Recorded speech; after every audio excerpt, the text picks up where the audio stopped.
bonjour. Pour quelles raisons vous trouvez-vous devant le ministère des Affaires étrangères en ce dimanche à Paris?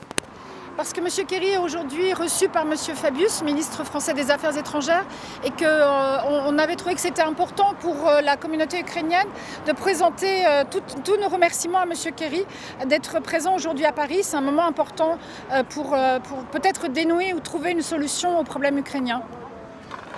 Il semble que les choses ne bougent plus tellement en Ukraine, en tout le moins en Crimée depuis quelques semaines. Vladimir Poutine a gagné?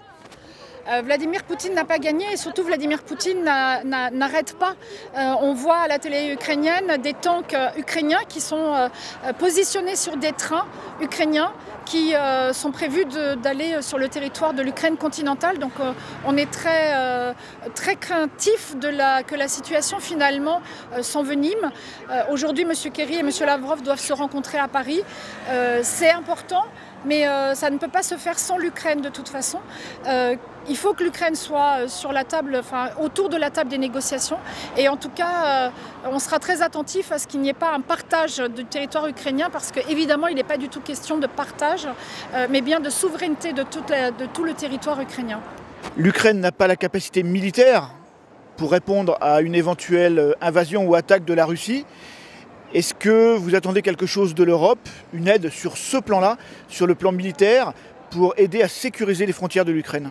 Alors évidemment, on a tous envie de dire oui, on a envie que les frontières de l'Ukraine soient sécurisées par l'intervention, ou en tout cas le positionnement de militaires européens ou occidentaux, en tout cas parce qu'on sait qu'il n'y a pas d'armée européenne à proprement dite.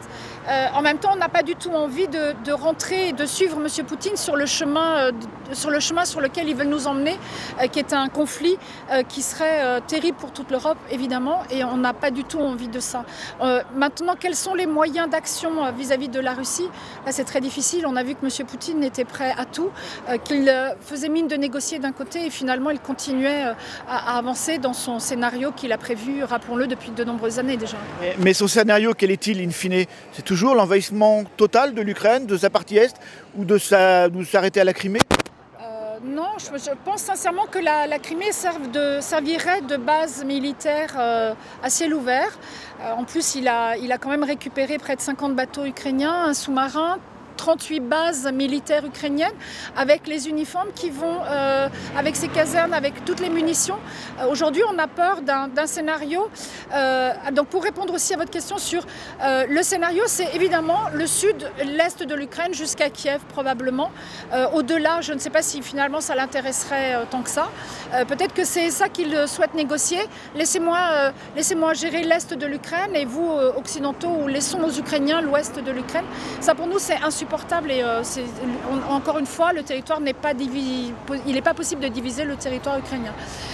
Le scénario probable, c'est qu'il utilise les armes laissées dans les casernes militaires ukrainiennes pour tirer sur la population ukrainienne ou pour tirer sur des militaires ukrainiens, provoquant une espèce de chaos et cautionnant le fait d'intervenir parce que ses propres troupes russes auront été attaquées par des militaires ukrainiens.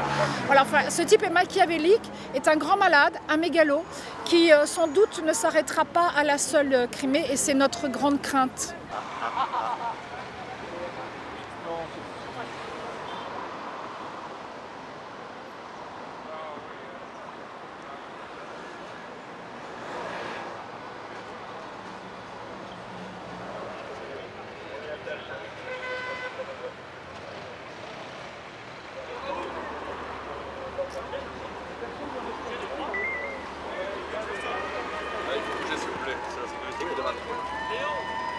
Dans la voiture.